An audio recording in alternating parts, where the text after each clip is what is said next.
Well, I'm still kind of blown away by Jesse's video. I haven't gotten past that yet. You should see our staff meetings during the week. You got Jesse drinking a few Red Bulls and dancing the floss, Norm still learning how to do the do-si-do, and Doreen just rolls her eyes at us all the time. It is quite an experience. I want to talk to you today about desperation and what it is we're desperate for. We live in desperate times where many people are desperate for many different things. And one of those major things just seems to be basic wholeness. And we've got a million ideas all yelling us at the same time as to how to achieve that. But if we start breaking it down, there are many things that we're all desperate for and things that I'm desperate for myself. Some important, some insignificant, and yet desperation makes its way to the top so often and so easily. For example, I'm desperate to see my kids succeed. That's a desperation I think many of us can identify with. But at the same time, I'm desperate not to squander my kids' childhood, trying to figure out how to help them succeed and move forward while also making sure that they have a chance to be a kid. I'm desperate to earn some savings and to pay down debt. That's a common thing that we have, especially in our area here in the world.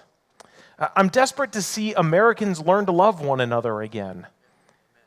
Yeah.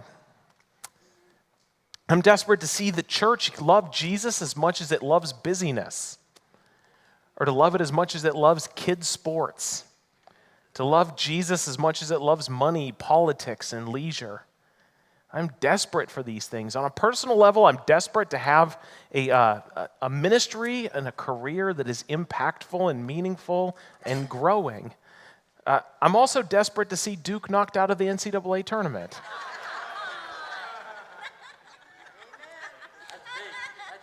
Yeah. I knew some of you would identify. Some of you are desperate for the next Avengers movie to come out.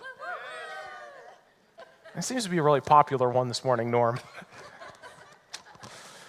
Some of you are desperate for the next This Is Us episode to air.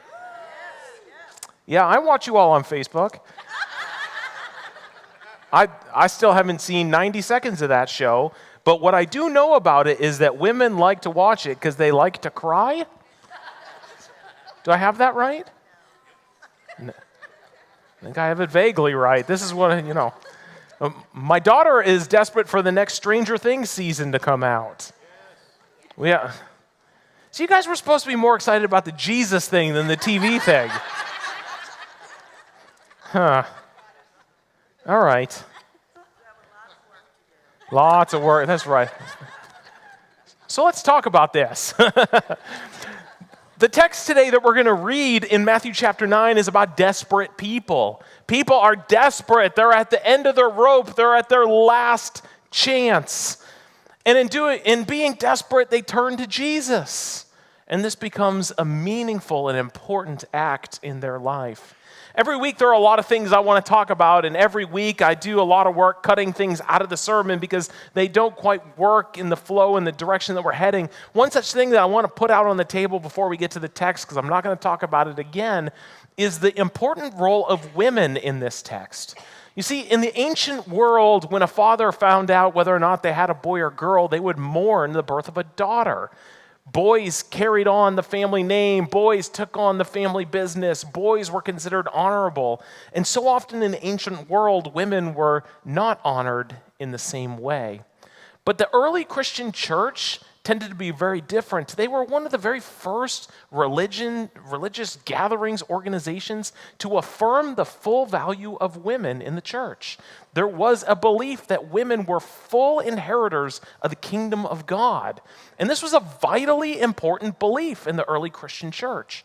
And so oftentimes these stories that are told about Jesus would centralize women and their redemption into the story as a great reminder of how much Jesus values women. Now, we live in a post-feminist world today where for the most part women are valued, and so we may miss this reading because of 2,000 years of time. But this story here is about two women who need the touch of Jesus in order to live or be healed. And many ancient faith healers or even magicians may have just ignored women who were in trouble. But here we have a father who wants to see his daughter live, and we have a woman who Jesus values and turns to and brings healing to. And this would have been an important story for the early church to remind them how much Jesus valued and took seriously women. And I think it's worth remembering that before we read the text today.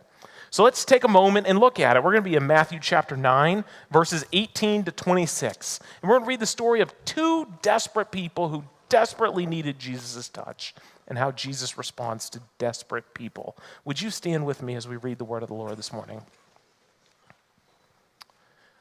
While he was saying this, a ruler came and knelt with him and said, "My daughter has just died, but come and put your hand on her and she will live." Jesus got up and went with him, and so did his disciples. Just then, a woman who had been the subject of bleeding for 12 years came up behind him and touched the edge of his cloak. She said to herself, "If I only touch his cloak, I will be healed." Jesus turned and saw her. "Take heart, daughter," he said. "Your faith has healed you." And the woman was healed from that moment. When Jesus entered the ruler's house and saw the flute players and the noisy crowd, he said, "Go away, this girl is not dead but asleep." But they laughed at him. After the crowd had been put outside, he went in and took the girl by hand, and she got up. News of this spread through all the region. This is the word of the Lord. Thanks be to God. You may be seated. Jesus is healing people. He is powerful, and he cares for people in their distress. He sees desperation, and he responds so in the way the people are yearning for. Take the bleeding woman, for example. She walks up to Jesus after Jesus is busy with the task of healing someone who has been pronounced dead. But she walks up to him with boldness. She is desperate to be healed. But let's not miss how dangerous of an act she has undertaken here. You see, someone who is bleeding is considered unclean in the ancient time. They are expected to be on the outside in the fringes of society so they won't make anyone else unclean. This woman has been bleeding for 12 years now and has most likely not had full participation in society or any sort of meaningful relationships in over a decade. She is at the end of her rope, and she is going to do something about it. And what she chooses to do is a wild, absurd, dangerous idea. She is so confident that Jesus will heal her from her illness that she marches through a crowd who, if she is wrong, will be furious with her because her contact with them would have made them unclean, and they would have need to go through ritual cleansing in order to reinstall themselves. They would have ruined at least a week of their life just by her walking into the crowd that they're in. This is the way of life in the ancient world. And so her decision to walk through and nudge through people who are attending to Jesus and listening to him is a dangerous act. As if she isn't considered fringy enough, she will be fringy and disliked because of her illness and walking through. And yet she's so desperate and she's so confident that Jesus can and will heal her that she rolls the dice and takes the risk. Elbows her way through the crowd, reaches out and grabs the hem of Jesus' garment, thinking that just touching his clothes will heal her. And Jesus feels that he's touched, and he turns around and he wonders what's going on, and he looks down at her and sees her situation. Desperate, ill, needy. And he looks down upon this, a situation that many of us would roll our eyes and carry on for. And he looks down at her and says, "Woman, your faith has healed you." Faith. Faith is strong enough to heal her. It's not simply her desperation, but her belief, her trust that Jesus is the one who could care for her, and her desperate act to reach out and just touch his clothes. And she is healed. There's a story, a couple stories back at the very beginning of chapter 9 that also has an incredible tale of faith. This belief that faith can heal someone. You see, we know the story at the beginning of chapter 9. It's the paralytic man, the one where 4 buddies put him on a mat and they carry him to Jesus. The Gospel of Mark, I believe, says they cut a hole in a roof and drop him through. But they bring this man, this paralytic, on a mat to Jesus, and they lay him in front of Jesus, and Jesus looks around and he sees these 4 people and he sees the paralyzed man, and Jesus says one of the most stunning things in all the Gospels to me. He looks at the buddies and he looks at the paralytic and he declares, it says when Jesus, in verse 2, when Jesus saw their faith, not the faith of the one who needed to be healed, the faith of the 4 friends who brought their paralytic friend to Jesus. And Jesus says, "Take heart, son, your son's sins are forgiven." That is wild to me, that Jesus would forgive the sins of a paralytic man who didn't even have the capability to bring himself to Jesus, but just Jesus seeing his friends have faith was enough for Jesus to act on behalf of the paralyzed person. Faith is powerful. And don't doubt for a minute what your faith for those who you love could do for others. Faith is powerful. And we see it here in this woman. But let's not get lost just in the story of the woman as well. She is a desperate woman who does desperate things to get to Jesus, but it's couched inside the story of a desperate father as well. This father whose daughter has died, we're told here that he is a ruler of the synagogue. He has some sort of power over the local church expression of where Jesus is at, where the Jewish people gather for worship. He is powerful, but he's not powerful to defeat death. But he believes that Jesus, this prophet, this teacher, this man walking through his town, might just be able to do something, even about death. So think about that. We're so often willing to pray up until death. We're so often willing to believe that Jesus can do something before we die, but we have such an imagination that death is a punctuation mark. But this ruler believes that Jesus can do something even about death. And you may notice that when he comes up to Jesus and he announces that his daughter has just died, Jesus does not receive this story with anxiety. Jesus believes he has power even over death. And so he says, "Show me to where this girl is." And they walk, and the disciples follow, and they head back to the house. And Jesus gets there, and there's this big funeral happening, going on, people playing the flutes, and there's mourners and wailers and screaming and yelling. And Jesus says, "Hey, let's can this funeral. You guys can go home." But they all laugh at him. They laugh at him because you don't cancel funerals. They laugh at him because the girl is dead, and sending them home in their mind isn't going to fix it. The only people that appear to believe that death is not conquerable by Jesus is the Father and Jesus himself. There is a belief that not even death is a limit of the power of Jesus. And this father is so desperate that his daughter would come back to life, he turns to Jesus. And Jesus sends them all home. He kicks them all out. He throws the flautists out. And he goes into the girl and he reaches out and grabs her hand. And she wakes up. She is alive. And we're told immediately that news spread throughout the entire region that she had been healed. Of course it had. When God does amazing things for desperate people who are at the end of their rope, we have a way of wanting to tell what God can do in our lives. The same for Jesus when he was walking around in the ancient times. When miraculous things happen, we tell the story of what God can do and what God has done and what the possibilities are for what God can do. So often, the miracles of Jesus don't only demonstrate the power that Jesus has, but it's also a reminder that we are to tell what God has done in our lives. There have been moments in my life that I have been desperate as well. I don't know how you deal with desperation. I don't know what kind of person you are when you get to the point of desperation, but I'm a schemer. When I get desperate, I start thinking of plans. I try to pull it together. Who can help me? Where can I go? How can I get out of this situation? Some of you might be schemers. Some of you might be whiners. You know people when they get desperate, they, oh, woe is me. Everything's against me. Some of you might be slothful. Maybe when you become desperate, you hide yourself under a blanket, you watch Netflix, and you hope all your problems go away. There's a couple uncomfortable laughs over that one. Yeah, I don't know anyone like that. There are many ways to deal with desperation. Like I said, I'm a schemer.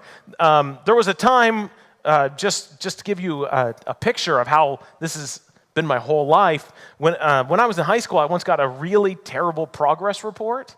I mean, it was really bad. I was generally the kind of student in high school that did as little as I could to get as decent a grade as I could. Sometimes I really wish I could go back and do that differently, but one time I got a particularly awful progress report. I think it had a D and a couple C's, and that was well beneath my level, and I brought it home, and as you can imagine, my mom was not impressed. And so she came up with this punishment that I was pretty impressed by, actually, because it actually hurt. And generally speaking, I was one of those kids that frustrated my mother because traditional punishments really didn't bother me. So she was always having to be creative. And when I brought this terrible progress report home, she hit me where it hurt. She told me there was an event that I went to every year. I left town. We were gone for 3 days. It was my favorite thing. I played sports all weekend. And she told me I couldn't go because my grades were too bad. And at that point, I was desperate. This was my favorite thing to do every year, and she took it from me, and probably rightfully so. And so I went straight into scheming mode. I was going to figure out how to fix this, and so I made a deal with her that if I could get all of my grades up to at least a B by the time it was time for this event to happen, I could go. And she agreed, which was probably all she wanted anyways, was for me to do my work in the first place and get some B's and A's. And so it was a win-win situation for both of us. And so I went back to all of my teachers one by one, and they laughed at me as they gave me homework, and it just kept piling up. And so I had a stack about this big in like 5 to 7 days to do it all. And so in every waking moment, I was filling out worksheets and typing papers and lowering the stack so that I could get all of my grades to an acceptable level, signed by my teacher to present to my mom so I could go on this trip. I have never worked so hard in schoolwork in my life, but I made it. I got it done. My desperation paid off. In some ways, it was a great act of repentance. I had to go back and take care of what I had left undone and do it right. And so this is sort of the way I've always been, is when I'm desperate, I just scheme and try to get my way out of it. And for many of us, when we become desperate in life, we become schemers as well. We try to handle it on our own strength. And what's so unfortunate about that is that we exhaust ourselves of our own strength and often don't even get the fullness that we desire out of life. And what this creates in our spiritual life so often is that we don't turn to Jesus until we are in the absolute utter pits. There's no more scheming left. There's no more whining to fix it. We know we're not going to get any better by pulling the covers over our head.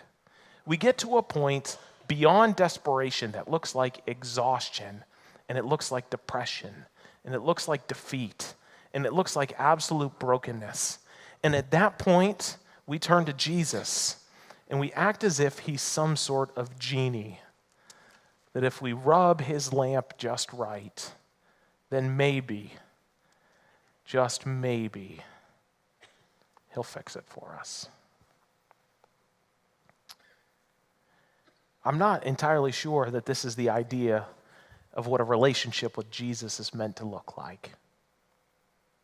And yet, this is what we often reduce Jesus to. Instead, Jesus is calling us well before our lowest moments, our biggest struggles, our deepest hurts, to be in relationship with Jesus. What a fascinating term the church has chosen to use in regards to how we're supposed to live with Jesus. Relationship. What's wild about this is you don't really have a relationship with a genie, right? The genie owes you something, you ask him, he's required to give it to you until the terms are up. A relationship with Jesus is much different because relationships are always two-way. What's interesting about Jesus is that we have as much obligation to listen as we do to talk. We're not really great as a society in general at listening. But the idea that we're supposed to spend quiet time away, not only telling Jesus what we need in our prayer life, but taking moments in our prayers to listen as well, that Jesus can pour into us and speak to us, is a radical idea in a society today where we're told to talk and speak and find your voice. Listening to Jesus. But we know it's risky as well. One of the reasons we don't want to listen to Jesus is because we're afraid of what he might say. It's possible that if we developed a process of listening to Jesus, he might start scraping away some of the things that we think we love. But I want to say this to you about listening to Jesus. Jesus is not about taking things away from you to make your life miserable. Jesus doesn't want to hurt you. Jesus doesn't want to be hard on you. The things that Jesus asks to take from you are things that are often burdensome to you. They're not creating the life within you that you wish that it was. And so when we think about Jesus, when we think about God and God's relationship to us, when God speaks to us and asks us to do something and it sounds painful, there is a better future in following Jesus than in the place that we're going currently. There's all sorts of things about life that we think we want that we don't want Jesus to touch in our lives. We think we want to build our own sex life, our own consumption, our own schedule, our own money. We think these are all things that we want to control because if Jesus starts asking for any of that, we'll be less happy. But the truth of the matter is that when Jesus works on us, even when God gives law in the Old Testament, it's given as a way to build a life that flourishes. These things that are asked for of us are not to prove that we can be ascetic or we can avoid the temptations of this world. Jesus is trying to help us flourish. And by submitting to the ideas that Jesus gives us from time to time, by being a listener to Jesus and not just a talker at Jesus, we will find that Jesus is more than interested in seeing us flourish. Take the Ten Commandments, for example. It's a simple example of the Old Testament of God giving law to people. And we receive law so terribly, but in the imagination of God, when he says things like, honor your father and mother, take a Sabbath, don't covet things, don't murder, don't steal, we may think to ourselves, well, I would really like to murder. But at the same time, we don't want to be murdered. I may really like to steal, but we don't want to be stolen from. I may really want to covet, but having others covet us is uncomfortable. These ideas are built into mutuality that brings about life to everyone. Other things from the Old Testament, like rotating crops, forgiving debts, positive covenantal sexual practices, these are not meant to be restrictive like we so often receive them. They are meant to bring communal life to people. They are meant to bring about a flourishing in life that we so often can't see because we want to see from our own individual consumption.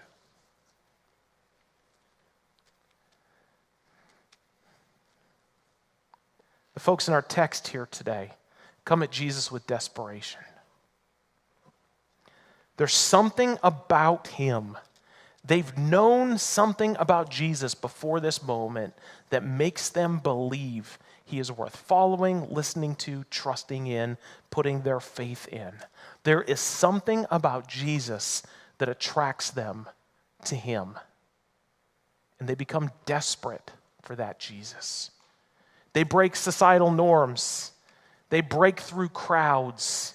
They tell surprising stories. In many ways, they could expect that Jesus would not care for where they're at. But they find that he does. Their desperation for him causes Jesus to take notice of their story and Jesus heals them. What a powerful story of love. In the most desperate times of these people's lives, Jesus turns to them and brings healing to them. I suspect that in this room there's plenty of desperation. We're desperate for a lot of things, and for as many people as there are in this room, there's probably 5, 6, 7 stories of things we're desperate for right now. So how do we bring our desperation to Jesus? In this story, this text, we can identify with the desperation of the people, but how do we identify with touching the hem of Jesus' garment? He's not going to be meandering through our town anytime soon. So what does it look like for us in 2019 to be a people desperate for Jesus? I want to introduce you just a few things. First of all, try reading your Bible. That's a lost art, I believe, today. Reading the stories of the work that God has done in time, in space, and in history will be a reminder of the sort of gracious and loving God that He yearns to be in our life today. Read your scripture. Be a person who prays, a person who doesn't just talk to God, but also leaves space to listen to God as well. Pray for your children. Pray for your children. Pray for your spouse. You may find that if you get in the habit of praying for your spouse, that you'll find it easier to love your spouse. Pray for your neighbors and coworkers. Take time and name them by name. Pray for your enemies. Like, this is a thing that Jesus told us to do pretty explicitly. Pray for your enemies. You may find that if you pray for your enemies, you learn to love them as well. Pray for your church and your pastors. Ray Lowe has been talking to me about wanting to get people together to pray for their pastors. We could use it, I'll tell you. You don't know what it's like to work with Jesse every day. I'm just kidding. I love Jesse. Pray for your church. Man, I love this church with all of my heart. And I love this church because I love you all. You're just great. You all make this church great. And I appreciate every one of you for that. And we as pastors pray for you regularly. Praying for the people that you attend church with is a powerful act. It's a powerful act of submission, but also it's a powerful act of being desperate for Jesus in ways that are just beyond my own story. For those of you who are feeling illness, dysfunction, brokenness, pray that you would be healed. Pray for those that are ill and that have disease. Make time to name them by name. Name the disease by name. Don't just sail past it. Pray often. Don't be afraid to come to the altar. We open up the altar every single Sunday, and I am confident that when I get up here to pray, I see about a quarter of the big needs represented here. Sometimes when I talk to people, they say, well, I don't really know what to do, or I don't want to knock people out of the aisle. People are rooting for you. If you need to pray, they will move. Come to the altar during our prayer times and lay your burden before Jesus. Pray for Easter. Easter is the most attended Sunday of the year. You know this. People come out of the woodwork to come to church. And I've invited you into this initiative of one prayer once a day for one person for a visit on Easter. Pray that people will come to Easter, that the sermon will be impactful, that the music will be inspiring, that the Spirit of the Lord will be in this place.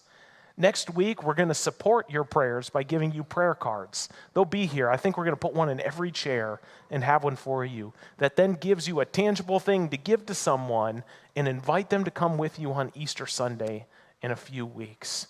Be praying for Easter Sunday. Spend time when you pray listening. Take seriously the idea. Maybe a good way for you to listen into quiet is to journal and to write down what it is you're thinking and hearing for Jesus. Don't just talk at Jesus. It's a hard discipline for all of us. but learn to listen as well. Be prepared that Jesus may give you an answer that you weren't expecting. Build friendships and seek community. We live in the most isolated time in the history of the world in spite of our incredible technology that seemingly connects us. But we live in a world where we can have dates on cell phones. We can order food to be delivered to our house from more than just a pizza place. We can go to work without breathing fresh air by walking into our garage, then our car, and driving to a parking garage and getting out and going into an office. We live in an isolated world, and we are in desperate need of friendship. I urge you, if you are in a place of desperation, find friends in the church. There are people here that want to be your friend, that want to get to know you, that want to hear your story, and you will be surprised at how combative to depression and loneliness that having good Christian friends can be. Don't be afraid to open up your life to new people and build community within your life. I think that Christian community is a major antidote to the struggle that we find ourselves in the world today. Which then leads me to the last thing. Lean into the church. Lean into the church. Don't lean away from the church. We find many people in our culture today leaning away from the church for a million different reasons, but I invite you to lean into the church. I believe in this church because I believe in our people. And I believe that being a part of a community like this can be restorative and healing and joy-giving and life-giving, and it could change our world. So some ways to lean into the church, just real quick. If you've never been baptized before, we're going to be baptizing people. If you have not been baptized, on Easter Sunday morning, we are going to try to have a baptism service for all who are interested. If you've not been baptized before, sign up and have a pastor contact you and be baptized, that we could celebrate God's new life given to us through the resurrection. We're going to have a membership class on April 14th. We want you to know that we want you to become a member. We want to say you are ours as much as we want you to say that this is your church home. We want you to have a say in who we are as a church. We want to invite you into full community with this church, and membership is the language that we put to that. So on April 14th, a Sunday morning after this service, we're going to order in pizza for everyone who's interested in membership, and we are going to have just a quick hour-long class that'll qualify you to become a member at Crossroads and in the Church of the Nazarene. We would love to have you lean into the church in that way. We need you. We need you. You are vital to what it is that we do as a church. And we want you to feel welcomed and loved, and we want you to feel fully that you're a part of the ministry of what God is doing in this place through these people. We want you to be a part. I'm going to invite the band to come out now. That was a laundry list of things you could do, but just options to help you channel your desperation for Jesus, that you would experience Jesus in fresh and new ways. The band is going to come out and sing a song that's just a little different today. It's not a stand up and belted out song as a response. It's a much more reflective in nature song, the sort of song that invites you to think, to listen, to experience Jesus. And as it's sung, you can stand if you'd like, you can stay seated. I'd invite you to not sing out, but to listen, to experience this song. But we're also going to take a moment and pastors are going to stand right down here. Norm's going to come help me. I think Dan came and helped earlier. We're going to just stand here. And if you would like to bring the story or issue that's causing desperation in your life to the front to be prayed for, we're going to pray for you. And so if you're looking to channel your desperation for Jesus, wherever it is you're at, struggling with family, struggling with a job, struggling with finances, if you're feeling a desperation in your life that Jesus would come and meet you where you're at, if you're yearning to reach out and grab the hem of the garment of Jesus and see what kind of healing he could bring to you, I just invite you to form a line down the middle here. We had a couple dozen people come and be prayed for in the first service, and I would love to see a line like that as well. Norm and I, pastors, we're going to just come here. Jesse, if you want to come and pray, we're just going to be right here. We have an anointing oil. We'll just put the sign of the cross on your forehead. We'll pray for you over what it is that you're yearning for. As Jason comes out and sings, respond how you want, stand, sit, whatever, but listen to the song. And if you're desperate for Jesus to do something in your life, please have no shame. Everyone in your aisle is rooting for you and will get up and make space for you. Come to the front and let us pray for you that Jesus would come to you. Let's worship together. Come and pray.